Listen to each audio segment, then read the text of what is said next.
শুভ সকাল বন্ধুরা, মনীষ সংসারের একটা নতুন ব্লগে জানাই তোমাদের সকলকে অনেক অনেক স্বাগত। আশা করি তোমরা সবাই ভালো আছো। আজকে সকালে বাসি কাজ সমস্ত সেরে এখন চলে এসেছি সোজা ঠাকুর ঘরে স্নান টান করে। তো চলো তোমরা পুরো ব্লগটা দেখতে থাকো। কালকে ভেবে রেখেছিলাম যে ঠাকুর ঘরটা আজকে পরিষ্কার করতে হবে, কেননা হাতের তো মাত্র আর গোনা কয়েকটা দিন। তাই আজকে সকাল সকাল স্নান টান করে সমস্ত বাসি কাজ তাড়াহুড়ো করে সেরে চলে এসেছি। আর এইদিকে দেখো, এই জানালাটা না, একটা জানলা আমি প্রতিদিন খুলি না, একটাই খুলি। তার জন্য এটা এতটাই কি বলবো, জ্যাম হয়ে গেছে যে কিছুতেই খুলতেই পারছি না। অনেক চেষ্টার পর এটাকে খুললাম কোনো রকম। তো কি বলো তো, এখন বাজে হচ্ছে 9:30। তো স্নান টান করে এখন আসলাম। তো সকালে আজকে একটু তাড়াতাড়ি উঠেছি অন্য দিনের থেকে, কেননা যেহেতু পরিষ্কার করবো ভেবেছিলাম, তাই ভাবলাম একটু তাড়াতাড়ি উঠবো। তো তারপর মেয়েকে সকালে রেডি টেডি করে স্কুল পাঠিয়ে দিয়েছি। তারপর না কিছুক্ষণ একটু ফোন নিয়ে বসে গেছিলাম। ওই শুভর জন্য কয়েকটা অনলাইনে অর্ডার করা হয়েছিল জিনিস, সেটাই দেখছিলাম যে দেখি কবে আসবে। তো কি বলো তো, যখন ফোনটা হাতে নিই না, তখন আর কিছু মনেই থাকে না। তারপর ভাবলাম না, আর বেশিক্ষণ বসে থাকলে চলবে না, কোনো রকম ফোনটাকে রেখে আর কাজগুলো আজকে 8 ঘন্টার মধ্যে কমপ্লিট করে দিয়েছি, একদম বাসি কাজ। আমার ছেলে তাই বলছে, বাবারে এত তাড়াতাড়ি কাজ হয়ে গেল। 8:30টার সময় শুরু করেছি, 9:30টায়, 9:30 না, 9টাতে সব শেষ। আর তারপর স্নান টান করে আসতে আমার 9:30 হয়ে গেল। তো ঠাকুর ঘরে আসলাম হচ্ছে 9:30টায়। এখন দেখা যাক কতক্ষণ টাইম লাগে এটা করতে। তো ওইদিকে সমস্ত ঠাকুর যত ছিল ফটো সব বাইরে রেখে দিলাম। বাইরে সিঁড়িটাও আজকে মুছে নিয়েছি, সব কিছু পরিষ্কার করে মুছে নিয়েছি। প্রতিদিন তো মুছি না, তোমাদেরকে তো বলেছি, কিন্তু আজকে মুছেছি। আর তারপর সব পুরো ঘরটাকে না শুকনো কাপড় দিয়ে আগে মুছে নিচ্ছি, কেননা অনেক ধুলো ময়লা আছে। তোমরা তো দেখতেই পেলে নিশ্চয়ই, তোমাদেরকে তো দেখালাম। তো যেহেতু প্রতিদিন তো আর এগুলো করা হয় না, প্রতিদিন মুছি, ঠাকুরঘর পুজো করার আগে মুছে পরিষ্কার করে যাই, কিন্তু ঝুল টুল এসব জানলা, তারপর এই ধোয়াধুয়ি এগুলো প্রতিদিন তো করি না। তো এগুলো এখন বছরে একবার কি দুবার করি, তাও ঠাকুরটা পুরোপুরি বের করে বছরে একবারই করি। তো এটা হচ্ছে আমার কি বলে স্বপ্নের ঠাকুর ঘর, বুঝতে পারলে? তো এটা ইচ্ছা আমার বহুদিনের ছিল যে একটা ছোট্ট আমার ঠাকুর ঘর হবে। তো এটা আমার পূরণ করতে পেরেছি। যখন ঘরটা হয়েছিল তখন তোমার বিয়ে হয়েছিল, তখন হয়নি, তখন একটা কাঠের কাঠের একটা তাকের মতো ছিল, তো সেখানেই ঠাকুর রাখা হতো। আর তারপর এটা বিয়ের 5-6 বছর পর হয়েছে, তবুও পুরোটা একবারে কমপ্লিট করতে পারিনি। প্রথমে ঘরটা হয়েছিল, তারপর কয়েক মাস পর টাইলস মার্বেল এটা হয়েছিল, আর তারপর রঙটা হয়েছে। তো এই মার্বেলগুলো যেহেতু একটু কি বলবো, ছোট ছোট সাইজের ছিল, আর একটু কম প্রাইসের, ছোট সাইজগুলো একটু কম দামের মধ্যে হয়। তো যেহেতু অনেকটা কষ্টের মধ্যেই অনেকটা করতে হয়েছে, তার জন্য কি বলবো, হাতে টাকা যদি খুব বেশি না থাকে, তো যেরকম হয় আর কি, যেহেতু থেমে থেমে করেছি, তো কমের বাজেটের মধ্যেই নিয়েছিলাম। আর তারপর কি, মার্বেলগুলো যে মিস্ত্রি লাগিয়েছিল, তারা না কোনো রকম কোনো পালিশ করেনি। আগে তো জানা ছিল না, পরে জানলাম যে পালিশ করবার একটা ব্যাপার থাকে, কিন্তু তারা যদি না করে তো কিছু করার নেই, টাকা তো নিয়েছে কিন্তু করেনি। তো তাই খুব একটা চকচক নেই, কিন্তু হয়ে যায়, নোংরা হয়ে গেছে। তো যাই হোক, যতটা পারছি চেষ্টা করছি, দেখতে পাচ্ছ কতটা নোংরা। তো প্রতিদিন তো মুছি এরকম, কিন্তু আজকে শ্যাম্পু দিয়ে একটু সার্ফও দিয়েছি, ভালো করে যতটা পাচ্ছি ঘষে ঘষে সব দিকটা ভালো করে মুছলাম। ওদিকে টাইলসগুলো পরিষ্কার করে নিয়েছি, আর এটাও এখন মার্বেলটাও একটু ঘষে ঘষে পরিষ্কার করে নিচ্ছি। তো কিছুটা হবে, পুরোপুরি একদম যে সাদা ধপধপে হবে না, কেননা পালিশ যেহেতু করেনি, আর একটু কমের মধ্যে তার জন্য অতটা গ্লেজ নেই। তবে হ্যাঁ, একটু ধুলে ভালো করে, তবে একটু পরিষ্কার লাগে, একটু ভালোই, কয়েকদিন লাগবে। তো পুজো তো চলে এলো, তার জন্য একটু ভালো করে পরিষ্কার করছি, যাতে দেখতে ভালো লাগে। তো আমার এটা খুবই শখ ছিল, একটা ইচ্ছা ছিল যে আমার একটা সুন্দর ছোট্ট ঠাকুর ঘর হবে। এই মনের ইচ্ছাটা আমার ঈশ্বর পূরণ করেছে। ঘরটা যেমনই হোক না কেন, মনের মতো না হলেও ঠাকুর ঘরটা আমি মনের মতো করে করেছি। তবে হ্যাঁ, এখন দেখছি সবাই টাইলসটা বসাচ্ছে, তো টাইলসটা যদি তখন যদি ওরকম বড় বড় পাওয়া যেত, তাহলে তখন ওটাই বসাতাম মার্বেলের থেকে। তাহলে টাইলসটা কি হয়, একটু ধুলেই পরিষ্কার হয়ে যায়। এটা অনেকটাই ঘষতে হলো, তারপরেও অতটা খুব একটা হয় না, হালকা যতটা পারলো হলো। এই ঠাকুর ঘরটা হচ্ছে আমার শান্তির জায়গা। যত কাজই হোক না কেন, যত পরিশ্রম করি, যতই সংসারে কাজ হোক, যতই দেরি হোক, সবার আগে প্রথমে স্নান টান করে আগে ঠাকুরকে না পুজো করে আমার মনে শান্তি হয় না। যতটুকুই পারি যেভাবেই করি, যতটুকু টাইম নিই, খুব বেশি টাইম হয়তো দিতে পারি না, একটু টাইম হলে 10 মিনিট 15 মিনিট ঠাকুরকে আগে ধূপ জল দিই, তারপরে নিজের অন্য কিছু কাজ। তো এটা হচ্ছে আমার খুবই শান্তির জায়গা। মনের সমস্ত দুঃখ কষ্ট সবটাই আমি ঈশ্বরের কাছে এসেই বলি। এখন হয়তো তোমাদের সাথে অনেক কিছু শেয়ার করছি, তবে হ্যাঁ, আগে আমি আমার ঠাকুরের কাছেই সব কিছু শেয়ার করতাম। হ্যাঁ, আমি একটু ভগবানকে বিশ্বাস করেই চলি। তো ভগবান ছাড়া কী বা আছে, এই সব কিছু সেই সব কিছু করছে। ঈশ্বরের প্রতি বিশ্বাস ছিল বলেই আজকে এই জায়গায় দাঁড়িয়ে আছি আমি। তো যাই হোক, তোমরা পুরো ব্লগটা দেখতে থাকো। আর সবশেষে দেখো এই দরজাটা মুছে নিচ্ছি। তো প্রথমে একটা শুকনো কাপড়ে মুছে নিয়েছি, আর এখন ভেজা কাপড় দিয়ে মুছে নিচ্ছি। তো আর এখন সব কাজ হয়ে গেল। অনেকবার আমাকে নিচে আসা যাওয়া করতে হলো জল আনতে। আর এখন এই সমস্ত বাসন টাসন নিয়ে কয়েকটা জিনিসপত্র আছে সেগুলোও কাচবো, ঠাকুরের মানে ছিল ঘরে যেগুলো। তো চাইলে আমি ঘরটা না ধুতেও পারতাম, কিন্তু কি বলতো, আমার তাহলে খাটালিটা আরও বেশি বেড়ে যেত। কারণ কি, জলের তো এখানে কোনো ব্যবস্থা নেই, ছাদেও কোনো জলের ব্যবস্থা নেই, আর এখানেও কোনো কল নেই ঠাকুর ঘরে। তো নিচে বারবার করে এমনিতেই আমাকে 5-6 বার যেতে আসতে হলো কেননা জল আনতে। তো আবার যদি ধুতাম তো আরও আমার জল দরকার পড়তো। তো যাই হোক, দেখো এখন আমি চলে এসেছি, সমস্ত বাসন টাসন ধুয়ে টুয়ে সব নিয়ে চলে এসেছি। আর এখন ঠাকুরের ফটোগুলোকে সব মুছে নিচ্ছি। সব আবার তো জায়গা মতো রাখতে হবে, তাই মুছে টুছে এখন এখানে দেখছো এই কাপড়টা পেতে নিলাম। তো এটা আমার মা দিয়েছিল আমাকে, আজ মনে 1 বছর আগে দিয়েছিল। তো একটা ছিল পাতা, তোমরা তো দেখলে।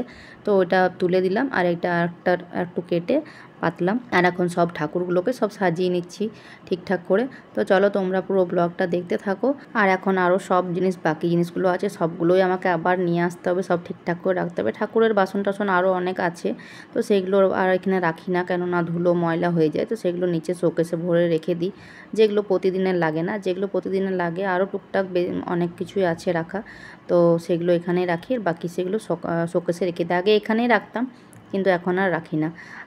তো দেখো বন্ধুরা, এখন আমি পুজো টুজো সব সেরে নিয়েছি, কেননা তোমাদেরকে যদি আবার পুজোটাও দেখাতাম তাহলে আরও বড় হয়ে যেত ব্লগটা। তো এখন পুজো সেরে সব কিছু কমপ্লিট করে তারপর তোমাদেরকে লাস্ট শেষে আরেকবার দেখিয়ে দিচ্ছি। তো সব জানলা টানলা সব পরিষ্কার করে নিয়েছি ভালোভাবে। এদিকে দেখো, সেদিন বাজার গেছিলাম, তো বাজার থেকে এই হুকগুলো কিনে নিয়ে এসেছিলাম, যে এগুলো টাঙিয়ে রাখার জন্য। কিছু জিনিস ছিল, যেমন এটা আগে নিচে রাখতাম শোকেসে, তো এখন এখানে রাখলাম। তবে কি বলতো, প্লাস্টিক না মনের মতো পেলাম না, তাই মনটা একটু খুঁতখুত করছে। তো এখন ওই প্লাস্টিকে রেখে দিলাম, পরে আমি সন্ধ্যার দিকে অন্য ভালো প্লাস্টিক এনে রেখে দেবো। কাপড়ের প্লাস্টিকগুলো কাজের সময় না কোনো জিনিস পাওয়া যায় না। তো চলো এখন নিচে যাই। প্রায় 11:30 পেরিয়ে গেছে, ওদিকে মেয়েও চলে এসেছে। প্রায় 2 ঘন্টা মতো লেগে গেল ঠাকুর ঘর পরিষ্কার করতে। তো খুব ক্লান্ত লাগছে, বারবার করে সিঁড়ি থেকে নেমে এসে জল নিয়ে গিয়ে পরিষ্কার করা। 2 ঘন্টা টাইম লেগে গেল। চলো এখন রান্নাবান্না অনেক কিছু আছে, নিজেকেও কিছু খেতে হবে, কিছু খাইনি সকালে, সেই 2 চা বিস্কুট খেয়েছি। তো চলো তোমরা ব্লগটা দেখতে থাকো। তো নিচে এসে সমস্ত কাজবাজ, জলখাবারটা আগে খেয়ে নিলাম। তো আজকে ছাতু দিয়ে একটু মুড়ি খেয়ে নিলাম তাড়াহুড়ো করে, শসা টসা দিয়ে। আর তারপর তোমার বাসন টাসন যা কিছু ছিল সব ভালো করে স্ট্যান্ডে সাজিয়ে নিলাম। আর ওদিকে ভাতটা বসিয়ে দিয়েছি, আর একটু ডালও বসিয়ে দিলাম। ডাল আজকে ভেবেছিলাম যে করব না, কিন্তু আবার না করলেও যদি ওর বাবা আবার বলে যে ডাল করনি, ওর আবার ডাল অতটাও দরকার নেই, তবু বললাম যে বসিয়ে দেওয়া, মেয়েও যদি আবার বলবে পরে। তো তার জন্য একটু ডাল বসিয়ে দিলাম। আর ওদিকে কয়েকটা আলুও দিয়ে দিয়েছি ডালের মধ্যে। তো মেয়ে তো চলে এসেছে স্কুল থেকে, তোমাদেরকে বললামই। তো এখন স্নান করছে, ও আবার কোনো ঠিক নেই, তাড়াহুড়ো করে খুব। দেখো না, রান্না হয়ে গেলে মানে হতে না হতে বলে ভাত দাও। যেহেতু জল খাবার খায় না, টিফিনও তো শুকনো টিফিন নিয়ে যায়, কেন বেশি ভারী টিফিন দিলেও টিফিন আবার ফিরিয়ে নিয়ে চলে আসে, খায় না। ওই সকালে চা রুটি খেয়ে যায়। এখন স্নান করছে, তো তার জন্য ডালটাতে আলু দিয়ে দিলাম। যদি খেতে চায় তখন ডাল ভাত আর আলুটা মেখে ঘি দিয়ে একটু দিয়ে দেবো ওকে, তার জন্য। আর এখন দেখো সবজিগুলো কেটে নিচ্ছি। তোমাদেরকে তো কালকের ব্লগে বলেছিলাম যে ওর বাবা সবজি নিয়ে এসেছিলো। তো ওর বাবা অনেকগুলোই কালকে দোকান থেকে আসার সময় দুপুরবেলা সবজি নিয়ে এসেছিলো। তো কুমড়ো, ভেন্ডি, পেঁপে, কাল্লা, আবার পটলও নিয়ে এসেছিলো। তো পটলটা দেখে আমার একটু মানে কি বলবো, রাগই লাগছিলো যে আবার পটল নিয়ে আসলে। এমনিতেই পটল এর আগে তোমরা দেখেছো, তো 500, তো ওর বাবা বলছে 500 পটল এখনও শেষ হয়নি। তো আমাদের বাড়িতে শেষ হবে কী করে তোমরাই বলো? তোমরা তো নিশ্চয়ই আমার ব্লগ প্রতিদিন যারা দেখছো তারা তো বুঝতেই পারছো যে সবজি খাবার 2জন মাত্র মানুষ, তো কী করে শেষ হবে। তো পটলটা তাই ওই পটলগুলোই এখনও 4টে আছে, তারপর আবার ওর বাবা কালকে নিয়ে আসলো। তো আজকে যে কুমড়োটাই করব আর ভেন্ডিটা, কেননা পটল আজকে আর করবো না। তো 500 পটল, ওটা 4টে ছিল, আর বাকি আরও আছে, আরও নিয়ে এসেছে। তো এখন তাই সমস্ত কিছু কেটে নিয়েছে। ওদিকে আমার মেয়েরও স্নান করা হয়ে গেছে, এখনও কী করছে জানি না ওদিকে। আর এদিকে আজকে সকালে নিয়ে এসেছিলো টমেটো আর একটা লেবু নিয়ে এসে, তো লেবুটা এখন কেটে রেখে দিই, হাতের সময় একবারে খাওয়া হবে, তো একবারে কেটে রেখে দিলে সুবিধা। আমি যখন ঠাকুর ঘরে ছিলাম তখনই ওর বাবা উঠে পরে গেল হচ্ছে রেশনটা বললো দেখে আসি আছে কিনা। তো গাড়িটা নিয়ে গেছে, তো কি জানি পাবে কিনা জানি না, ঠিক একটু দেরি করে গেল যেহেতু। আজকে রান্নার সেভাবে কিছু তাড়া নেই, তার জন্য ঠাকুর ঘরটা পরিষ্কার করলাম। কেননা ওর বাবার তো এখন মানে ডিউটি তত তাড়া নেই যে রান্নাবান্না তাড়াতাড়ি করে করতে হবে। আর ওদিকে আমার ছেলেও তো ঘরে আছে, আর মেয়ে তো চলে এলো স্কুল থেকে। তাই আজকে করে নিলাম, কেননা যেদিন আবার ডিউটির তো কোনো ঠিক নেই কোন দিন কী ডিউটি হবে। তখন আবার তাড়াহুড়ো হয়ে যায় রান্নার, যদি তখন আবার মুশকিল, তখন কবে যে করব কোনো ঠিক পাবো না। তাই তো চলো এখন এই যে সব কাটাকুটি হয়ে গেল, আলুটা কেটে নিই, তারপর রান্নাটা করব। সবজিগুলো কাটা হতেই না আমার মাসি ফোন করেছিল। তো বেশ কয়েক মাস হলো মাসি ফোন করেনি, আজ হঠাৎই ফোন করেছিল। তো তার জন্য এদিকে মাসির সাথে কথাও বলছিলাম, আর ততক্ষণে রান্নাগুলোও আমার হয়ে গেছে। তো শেষে তরকারিটা বসিয়েছিলাম আর কথাও বলছিলাম, যদি মাসির সাথে একবারে কথা বলে তারপর যদি রান্নাগুলো করতাম তাহলে আরও দেরি হয়ে যেত, এমনিতে আজকে দেরি হয়েছে। তো এখানে দেখো ভেন্ডি ভাজা, কুমড়ো তরকারিটাও হয়ে গেছে, আর ডালটাও ওদিকে তো দেখলে হয়ে গেছে, ভাতটা নামিয়ে নিয়েছি নিচে। তো কথা বলতে বলতে রান্নাটা হয়ে গেছে, আর ওদিকে দেখো মেয়েকে খেতেও দিয়ে দিয়েছি আমি, ও খাচ্ছে। আর এখন গ্যাসটা মুছে নেব। তো মাসি আসলে হঠাৎ আজকে ফোন করলো, কী কারণে জানো তো? কালকে মহালয়া ছিল, তো কালকে আমি একটা ছবি, আমার অনেক দিন আগেকার একটা ছবি তোলা ছিল, এরকম মজার ছলেই ছবিটা তুলেছিলাম। তো সেটা কালকে না আমি রাত্রেবেলা স্টোরি দিয়েছিলাম এফবিতে। স্টোরিটা দেখে মাসি সকালবেলাতেই মেসেঞ্জার করেছে, আর আজকে ফোন করে বলছে দুর্গা, মা দুর্গা তোমার কার্তিক সরস্বতী কেমন আছে? আমার ভীষণ হাসি পাচ্ছে যে কী বলছে। সকালে যদিও বলেছে ছবিটা খুবই সুন্দর লাগছে। আসলে আমি না ছবিটা দিলাম এরকম যে দেখি কার কীরকম মানে রিয়াকশান, কে কী বলে। তাই তো দেখছি অনেকেই দুর্গা বলেই মেসেঞ্জারে মানে পাঠিয়েছে আর কি। তো যাই হোক ভালো লাগলো, আর বেশ অনেকক্ষণ হলো মাসির সাথে কথা বললাম, আর রান্নাও করলাম, ওইদিকে সব হয়ে গেল রান্নাবান্না। তো অনেক দিন হলো ফোন করিনি, তাই মাসিও বলছিল যে কী হয়েছে ফোন করিসনি। তো কী বলো তো, এখন না সময় পাচ্ছি না। সত্যি কথা বলতে কাজ করছি ঘরের, আর ঘরের কাজ, তারপর এই যে ব্লগটা শুরু করেছি এখন, সত্যি বলছি একদম সময় পাচ্ছি না। যেটুকু সময় হচ্ছে বেশিরভাগ কথা বলতাম সবার সাথে দুপুরবেলা, আর না হয় সন্ধ্যের পর, ওইটুকু টাইমেই ফ্রি থাকতাম, মানে বসে থাকতাম। আগে হয়তো ফোন দেখতাম, আর এখন তো ওইটুকু টাইম এডিটিংয়েই শেষ হয়ে যায়। যখনই ফাঁকা পাই তখন এডিটিং নিয়ে বসে থাকি, আর না হলে হয়তো অনেকের হয়তো কিছু টুকটাক ভিডিও হয়তো দেখলাম। তো এইভাবেই মানে ফোন আর কাউকে তেমন করা হচ্ছে না এখন আর। অনেক মাস হলো ফোন করিনি। তো বেশ অনেকক্ষণ কথা হলো, আর এখন দেখো গ্যাসটা ওদিকে মোছা হয়ে গেল। আর এখন কয়েকটা এই যে কুকার টুকার এই যে বাসনগুলো আছে, তো এগুলোই ধুচ্ছি এখন। আর ওদিকে ওর বাবাও চলে এসেছে দোকান থেকে।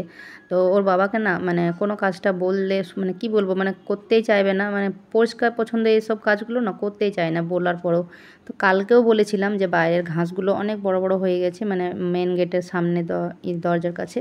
তো বললাম পরিষ্কার করে দিতে কোদাল দিয়ে একটু। তো কালকেও তো বললো কাল করব, মানে আজকে। এখন আজকে যখন বলছি যে আজকে তাহলে করে দাও, তো আপু আমাকে বলছে যে ঘাসগুলো নিয়ে তোমার জীবন আছে।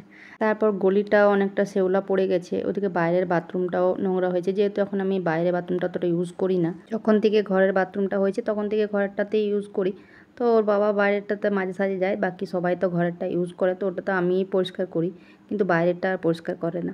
আর এখন দেখো খাওয়া দাওয়া করা হয়ে গেছে, খাওয়া দাওয়া করে এখন ছাদের কাপড়গুলো নিতে এসেছি। তো ওদিকে ঠাকুরের যে জিনিসপত্রগুলো আছে সেগুলো সন্ধ্যাবেলা নিয়ে যাব, এখন এগুলো নিয়ে যাই। তো বন্ধুরা এখন ছাদে কাপড় আনতে গেছিলাম, তো দেখো কাপড়গুলো সব নিয়ে নিয়েছি। তো আমারগুলো আমি ছাদে রেখে সবারগুলো নিয়ে আসলাম এখন, আর 10-এর কাছাকাছি। আজকের ভিডিওটা তোমাদের কেমন লাগলো সেটা কিন্তু কমেন্টের মাধ্যমে জানাবে অবশ্যই। আর যারা নতুন বন্ধু আছো তারা চ্যানেলটাকে প্লিজ সাবস্ক্রাইব করে দিও, আর একটু বেশি বেশি করে সবাই শেয়ার করো ভিডিও। আর এখন এই যে কাপড়গুলো এখানে পড়ে আছে, তো এগুলো এখন থাক। একটা জিনিস আমার মনে পড়ে গেল যে এটা আমি মানে খুঁজছি আর কি। তো কোন দিকে যে রেখেছি এক দুবার মানে কোনো জিনিসটা মনেই থাকে না যে কোন দিকে রাখি। তাই এখন এখানে কী কী ভরে রেখেছি সেগুলো সব দেখছি। তো না এখানে দেখছি নেই, খুঁজে পেলাম না এখানটাতে। তো সব সে দেখে শুনে ভরে, আর তারপর মশারিটাও ছিল কালকে কেচেছিলাম, তো ওটাও ভরে বললাম এটাতে রেখে দিই, এটা সামনে রাখি।